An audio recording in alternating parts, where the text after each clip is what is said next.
Sa panahon ngayon, marami ang natatakot sumugar sa pag-ibig, kaliwat kanan ng duhohan, at sakitan.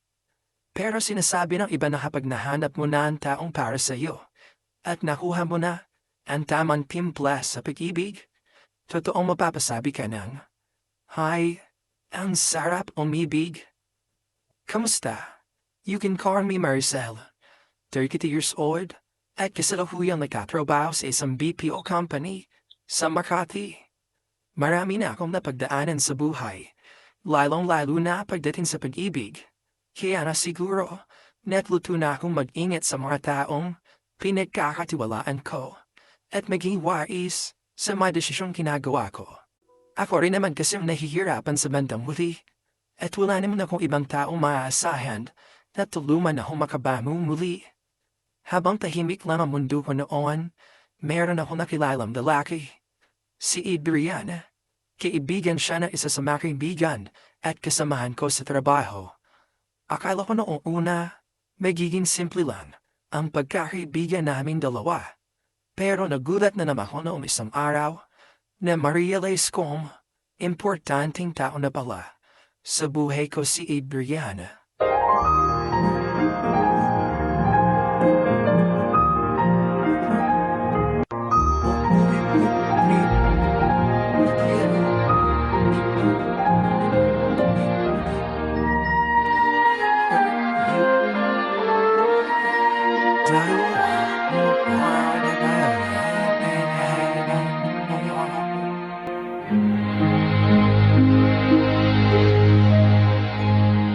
Bakit hindi mo nga pala kasama si na Kenneth? Eh di ba kapag tapos na yung shift nyo, nagiinuman kayo?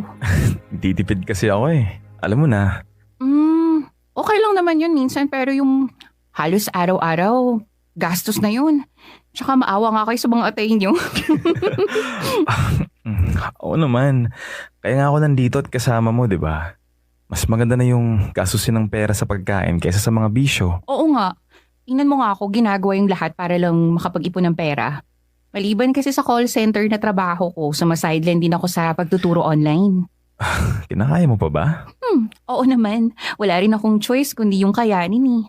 Isa hanggang sa 2 oras lang naman yun sa isang araw. Makakapasok pa rin ako sa trabaho. Total naman, night shift ako. Nag-aalala lang naman ako sa'yo, Maricel. Panay ng pagtatrabaho mo. Hindi kaya magkasakit ka na niyan. Sus! Hindi yan. Ako pa? Malakas kaya to. Isa pa, sayang din naman kasi 'di ba? Dagdag income rin yun. Ikaw talaga? Di ba wala ka namang pinag-aaral sa probinsya kasi nga only child ka? Hindi ka rin nagpapadala sa kanila kasi may negosyo naman ng mga magulang mo. Pero bakit todo kayod ka pa rin? Para sa sarili ko. Naranasan ko na kasi yung as in, walang-wala ako. Ayoko na mangyari ulit yun eh. Gusto kong umunlad yung buhay ko. Para kapag umuwi na ako sa probinsya namin, makikita nilang maayos yung kalagayan ko. Ikaw talaga? Ewan ko ba naman kasi sa'yo? Na hindi mo man lang sila kinokontak? Malamang nag-aalala na rin yun sila sa'yo. Nahihiya pa kasi ako eh. Baka madulas ako sa tunay kong estado dito sa Maynila. Baka ang iniisip nila, maganda yung buhay ko dito. May maayos akong trabaho at tinitirhan. Ayoko namang maging dismayado sila sa akin. Ay, Maricel, mga magulang mo sila. Sigurado akong maintindihan ka nun. Naku, di mo kilala yung pamilya ko, Adrian. Mataas ang expectation nila sa akin. Tsaka nahihiya akong ipaalam sa kanila kung ano talaga yung kalagayan ko eh. Mas maganda na yung wala silang alam. Sige.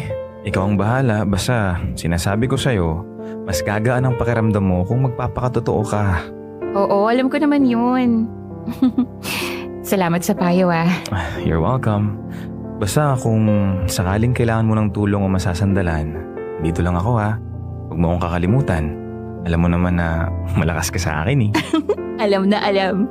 Kaya malaki yung pasalamat ko sa'yo kasi nakilala kita. Hindi na tuloy ako malungkot. Thank you ulit ah.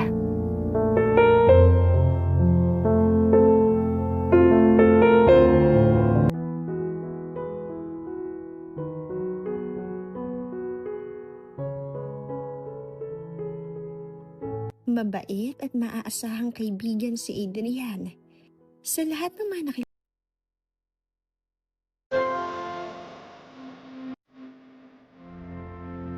Hi! Diyos ko, Adrian. Aatakihin naman ako sa'yo sa puso eh. Sorry. Akala ko kasi naririnig mo yung kalansing ng mga kutsara. Anong ginagawa mo rito? Teka, paano ka pala muna nakapasok? Dahil kay Dindin. Buti nga naabutan ko pa siya bago pa pumasok sa trabaho eh. Sabi niya kasi may sakit ka raw kaya eto, nilutuan kita ng hapunan. Tinolang manok para makahigop ka ng mainit. Kumusta ng pakiramdam mo? Medyo maayos na. Magaan yung pakiramdam ko kasi nakapagpahinga ako buong araw.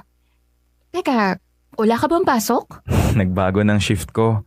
Back to weekend ang day off ko. Tulad sa'yo. Buti nga nagbago eh. Para makasama kita. Alam mo, kung bubulong ka rin naman, siguraduhin mo hindi ko maririnig ah. Ay, sorry. Narinig mo pala. O siya, kain ka na. Lagyan ba kita ng kanin sa plato mo? Hindi na. Hihigop na lang muna ako ng sabaw. Amoy pa lang masarap na. Siyempre, specialty ko yata yan. Sige na, tikman mo na. Sige na nga. Aba, ang sarap! Sabi ko naman sa'yo eh. Humigop ka lang ng humigop ng sabaw dahil yan ang kailangan ng katawan mo. Salamat. At bakit mo naman pala ako gustong makasama? Eh, may iba ka namang kaibigan. Akala mo nakalimutan ko na, no? Sayang. Nakakasawa na silang kasama. Baka mamaya makapagpalit na kami ng mga muka. Baka tayo naman yung magkapalit ng muka. Sige ka, lugi ka sa akin. Ba't naman ako malulugi? Kung naging babae lang ako, gusto ko kasing ganda mo para marami akong manliligaw. Ano? Anong maraming manliligaw? Wala akong ganun, no? Hindi ako ligawin tulad ng iba. Ay nako, hindi ka kasi nagpapaligaw. Wala ka bang balak mag-boyfriend? Naku, sakit lang sa ulo yan. Pag-iipon yung priority ko ngayon. Paano kung may lalaking dumating sa buhay mo at gagawin kang priority? Papayag ka na ba? Hindi ko alam. Wala naman kasi sa isip ko yan eh. Okay. Bakit mo natanong? Wala lang. Natanong ko lang. Sigurado ka? Oo. Ay, ewan ko, Adrian. Sana nag-feeling lang ako. Tungkol saan? Pakiramdam ko kasi may hindi ka sinasabi sa akin.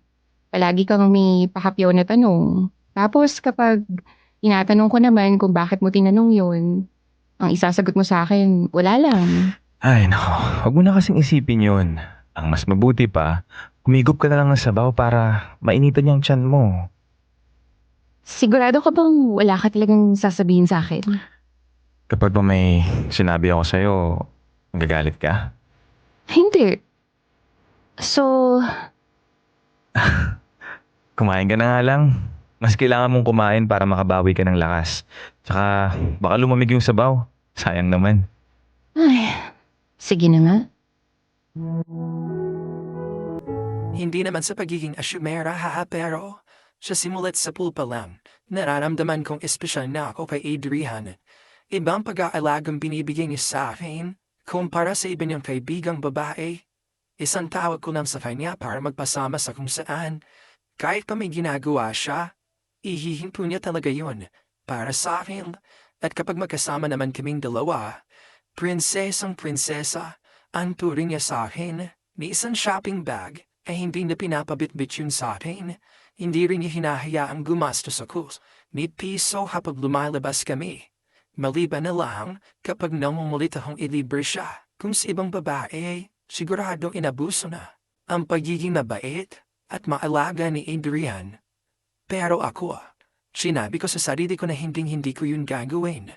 Wala sa bokabularyo ko ang manggamit at samantalahin ang kambaitang ipinapakita sa akin ng isang tao.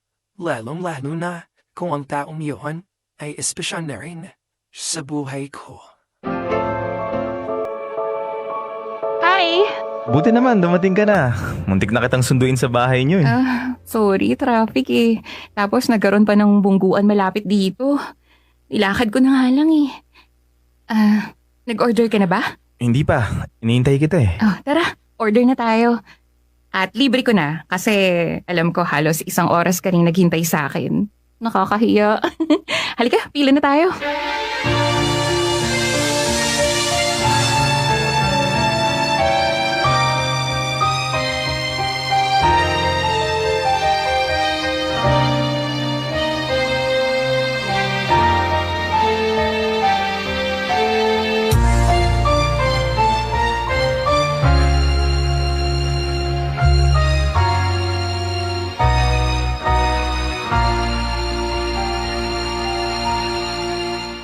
nga pala gustong makipagkita sa akin ngayon? Wala lang. Gusto lang kitang makasama ngayon. Libre ka naman, tapos libre ako. Ah, okay. Oo nga pala. Uwi ako sa probinsya sa Makalawa. Baka doon na ako for good. Talaga? Akala ko ba mas gusto mo na dito? Mas malaki yung kinikita mong pera. Mas kailangan nila ako doon eh. May tinatayo kasing negosyo ang papa ko. At ang sabi niya, kailangan niya daw ng makakatulong. Kaya ang sabi ko naman, bigyan nila ako ng ilang buwan para makaipon pa kasi sayang naman, di ba? Sa bagay. Teka, babalik ka pa rin ba dito? Hindi ko nga alam eh. Pwedeng hindi. Pwede rin namang oo. Bahala na. Well, good luck sa'yo. Ikaw ba? Babalik ka na ba sa inyo? Hindi pa ako handa eh. May gusto pa akong patunayan. Ayoko kasi na pagdating doon, puro paninisi lang yung aabutin ko. Bakit naman nila gagawin yun? Basta, nararamdaman ko lang. Anyway, tulad ng palagi kong sinasabi sa'yo, hindi ako uuwi sa amin hanggat wala pa akong nagagawa para mapabuti yung buhay ko. Ikaw naman, established ka ni. No, sinuwerte lang. Di swerte yun, no? Nagawa mo yun kasi magaling at matyaga ka. Ano pa bang mahihiling mo sa buhay mo, di ba? Marami pa. As in, marami. Na hindi ko alam kung kailan ko makukuha yon. Lalong-lalo na yung isa. Ano yung isa? Secret. Lo? Kumusta ka na pala? Hindi na tayo masyado nakapag-usap sa trabaho. Pareho tayong busy. Ayos lang naman ako. Bakit? Namimiss mo ako, no? Oo. Ano? Okay. May gusto pala akong sabihin sa'yo. Ano yun? Sana ituloy mo na this time dahil alam mo ikaw, parati ka na lang nang bibitin. Hindi ko alam kung paano ako magtatapat sa'yo, pero sige. Mas mabuti kung didiretsuhin na lang kita. Tungkol saan? Mahal kita, Maricel. Ha? Hindi ko alam kung bakit kapag kaharap kita, hindi ko masabi yung totoo kong nararamdaman. Natutorpe ako, nauutal, at nawawala sa isip ko yung mga sasabihin ko sa'yo. Pero, mahal kita, Maricel. Mahal na mahal. Ayokong mawala yung pagkakaibigan natin. Kaya ingat na ingat ako. Kaso, wala eh. Hindi ko na kayang magtago. Magkunwari. Dahil kahit anong gawin ko, nangingibabaw yung pagmamahal ko sa'yo ng higit pa sa isang kaibigan. Pero kasi Adrian, Alam ko nang sasabihin mo. Hanggang kaibigan lang talagang tingin mo sa akin, di ba? hindi naman sa ganun. Aaminin ko. Kahit kaunti may nararamdaman na ako para sa'yo. Hindi ako takot masaktan kasi, di ba lahat naman ng tao nagmamahal dadaan sa ganun. Gusto ko lang makasigurado na ito na talaga yun. Na mahal talaga natin yung isa't isa. Ayoko magkamali. Kaya bago ko hayaan ng tuluyan yung puso kong mahalin ka, gusto ko munang makasiguro kung ikaw na ba talaga yung lalaki na para sa akin. Adrian, hindi kita tinataboy Pwede bang bigyan mo lang ako ng konting oras? Naintindihan kita. May takot dyan sa puso mo pero hayaan mo akong tanggalin yan. At palitan ng pagmamahal. Kahit ano man ang mangyari, nandito lang ako. Maghihintay sa'yo.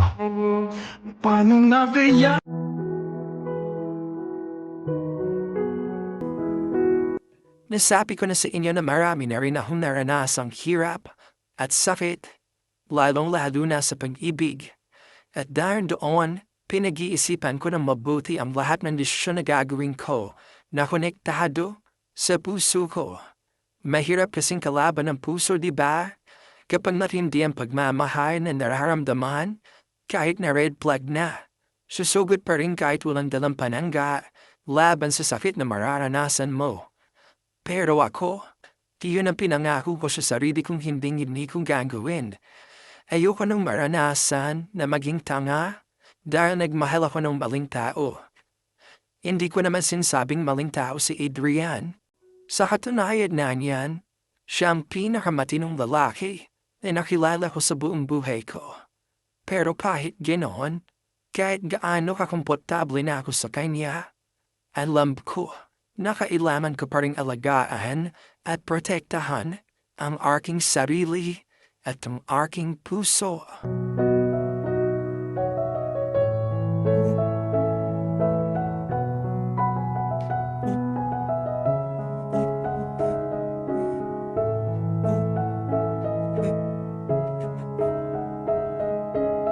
May tiyaga akong niligawan ni Adrian. Parang walang pinagbago sa mga ginagawa niya. Dahil noon pa lang, maalaga at mapagmahal na siya sa akin. Siguro, mas nadagdagan lang nung nanligaw na siya sa akin. Walang araw na hindi niya ako kinakausap sa telepono at kapag diok naming pareho, dinadala niya ako sa kung saan-saan. Kung dati prinsesa ang puring niya sa akin, magmula nung niligawan niya ako, ay naging reyna na ako ng puso niya.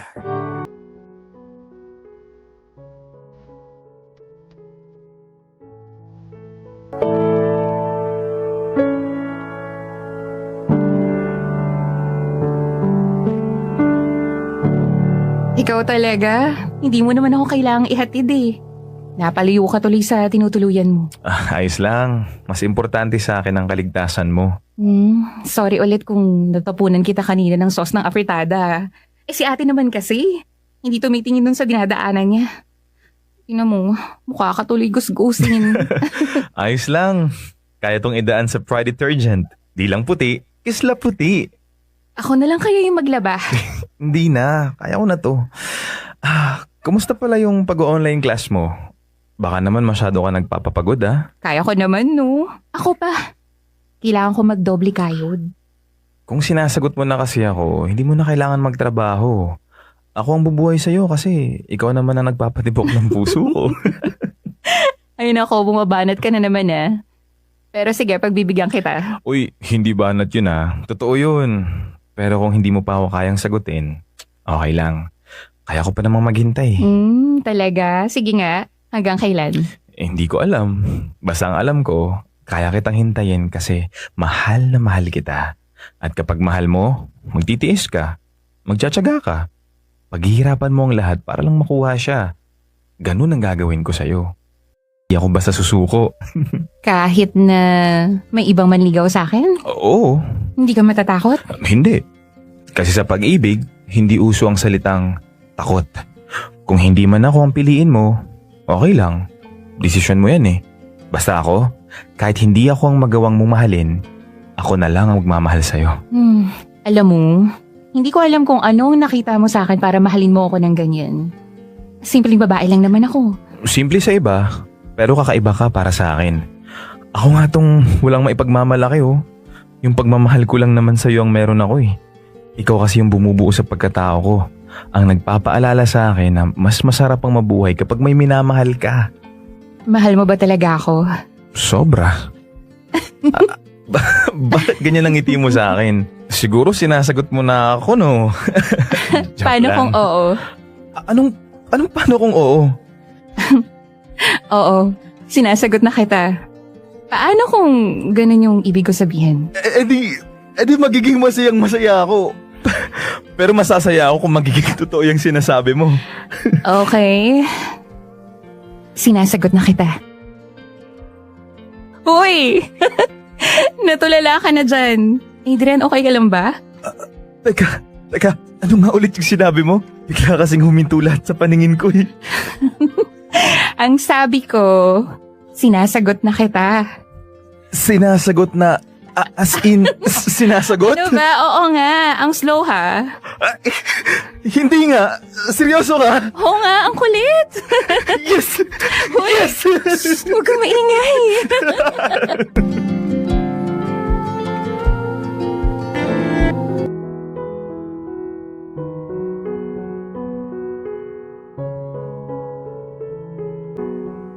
Aaminin ko na pagkatapos kong sagutin si Adrian, bigla akong nakaramdam ng takot.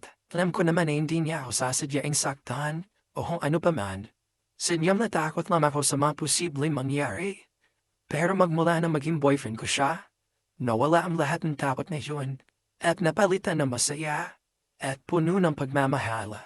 Alam ko naman na hindi niya ako sasadyaing saktan o kung ano pa man. Sinyam na takot lang ako sa mga posibleng mangyari. Pero magmula na maging boyfriend ko siya, nawala ang lahat ng takot na yun at napalitan ng masaya at puno ng pagmamahala.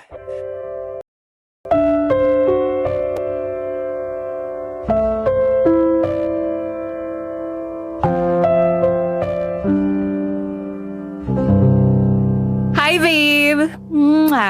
Chocolates para sa'yo. Paborito mo yan, di ba? Wow! Thanks, babe. Kahapon pa ako nag-crave nito eh. Hindi ka ba kinakabahan na baka tumaba ka? Ay nako, alam mo naman gusto mong tumaba kahit konti lang. Sa bagay, kapag kasi kayakap kita, natatakot akong hipitan kasi baka mabali Ay ka. wow, grabe ka. Yun ba talaga ako kapayat? Joke lang. Ito naman, hindi ka na mabiro.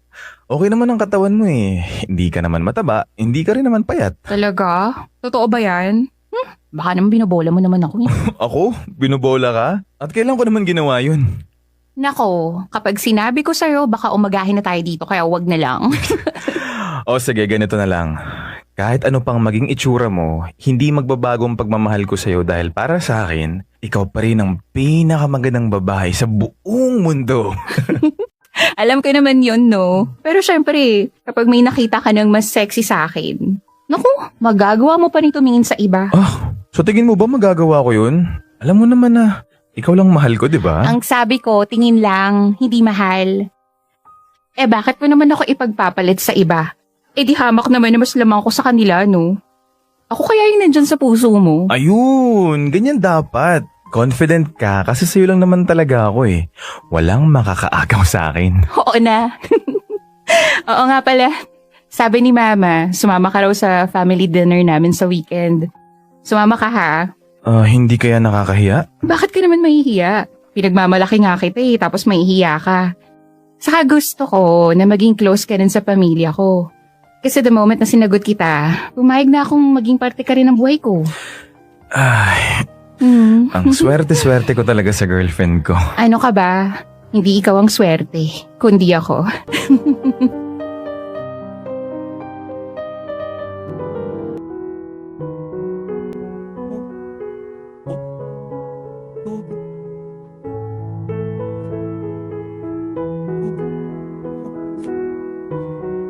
Ako na siguro ang pinakamaswerteng babae sa mundo dahil minahal ako ng isang lalaking tulad ni Adrian. Hindi takot na ipakita sa lahat kung gaano niya ako kamahal. Hindi siya nahihiya na makita ng iba kung paano siya maglambing sa akin. Kaya na magmula na maging boyfriend ko siya, humaba biglang buhok ko at parang parati akong may blush on sa pisngi nang dahil sa kanya. Wala na yata akong mahihiling na mapanahon yon. Sobrang saya ko at punong-puno ng pagmamahal ang puso ko.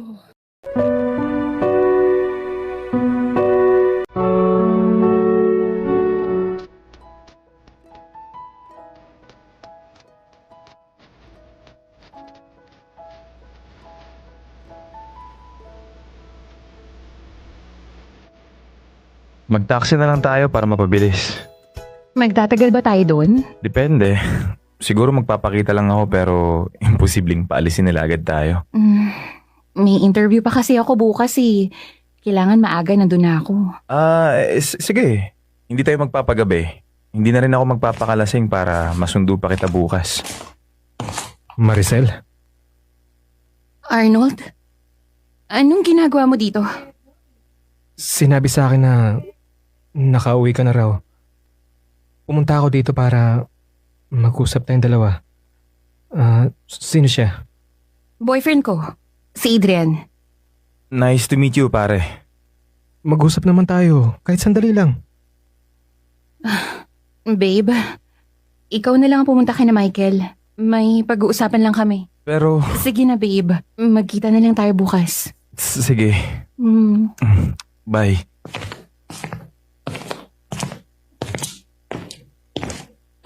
Anong gusto mong pag-usapan natin? Maricel, I'm sorry. I'm sorry? Yun lang? Pagkatapos ng lahat? Sorry lang ang maririnig ko sa'yo? Patawarin mo na ako. Ano lang kasi. Ano?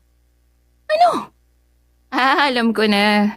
Nagsasorry ka kasi iniwan mo kong mag-isa sa Maynila habang ikaw pumunta sa Singapore para gawin yung pangarap mo. Hindi kita iniwang mag-isa. Nagbigay ako ng sulat at nag-iwan ako ng pera para sa'yo. Yun lang naman ang kaya mong gawin sa akin, Arnold eh. Alam mo ba yung pakiramdam na takot ka kasi ikaw lang yung mag-isa doon. Wala kang kakampi. Wala kang kakilala. Kasi yung nag-iisang taong pinagkakatiwalaan mo, iniwan ka na lang basta-basta. Hindi ka man lang nagpaalam sa akin ng personal. Maricel, please. Patawarin mo ako. Kailangan ko lang gawin yun. Anong karapatan mo para hingin ang kapatawaran ko, ha? Wala. Ang sakit eh. Ang hirap. Binitawan ko ang lahat ng meron ako para sa'yo. Iniwan ko yung trabaho ko dito.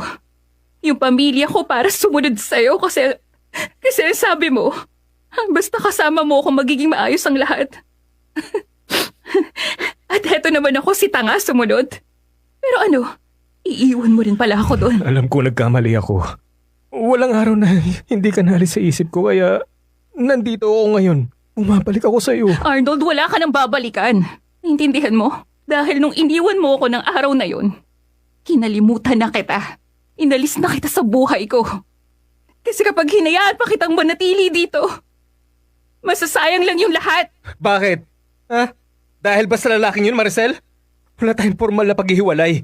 Kaya hanggang sa mga oras na to, girlfriend pa rin kita. Mahal pa rin kita. Akin ka pa rin. Mahal? Anong klaseng pagmamahal ang meron ka? Hey, iwan mo na lang basta-basta. Tapos kung kailan okay ka na, maayos ng lahat, saka mo babalikan? Arnold, hindi ako tanga para maghintay sa'yo dahil matagal ko nang tinapos ang pagiging tanga ko. Kaya pwede ba? Tama na. Hindi. Ayoko na. Hindi, Maricel.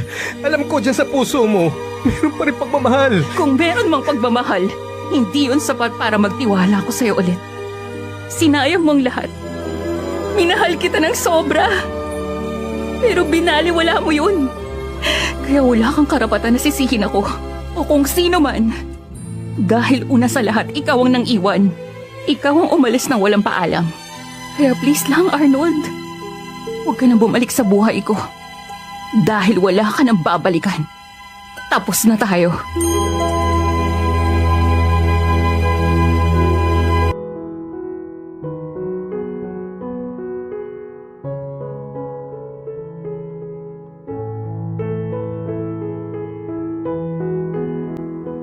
Si Arnold ang dahilan kung bakit natakot ako noong magmahal.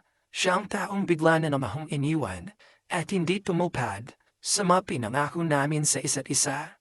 Siya ang taong pinagkatiwalaan ko pero sa huli, mas piniling iwan ako para sa sariling kapakanan. Siguro marami ang nagsabi sa inyo na baka, mahal ko pa rin si Arnold dahil nakakaramdam pa rin ako ng galit sa kanya. Maniwala man kayo sa hindi. Wala na. Sama ng loob. Oo. Pero pagmamahal, wala na. Si Adrian na talagang laman ng puso ko. Kaya kahit bumalik pa si Arnold, hindi naging sapat ang mga salitang narinig ko sa kanya para masira ang pagsasama namin ng boyfriend ko. Wala akong tinago noon kay Adrian. Sinabi ko sa kanya ang buong katotohanan. Pasalamat na lamang ako dahil buo ang pagtitiwalang binibigay niya sa akin. Kaya hindi niya ako pinag-isipan ng hindi maganda. Kahit kaunti, walang nagbago sa pagsasama namin dalawa. Totoo yung hindi lahat na nagbabalik ng nakaraan, kayang apektuhan ang kasalukuyan. Dahil kung tapos ka ng mahalin ng taong yun, tapos na. Ano pa man ang mangyari, hindi ka na babalik sa kanya dahil okay ka na. Maraming salamat sa pakikinig niyo sa aking kwento. Hanggang dito na lamang, Maricel.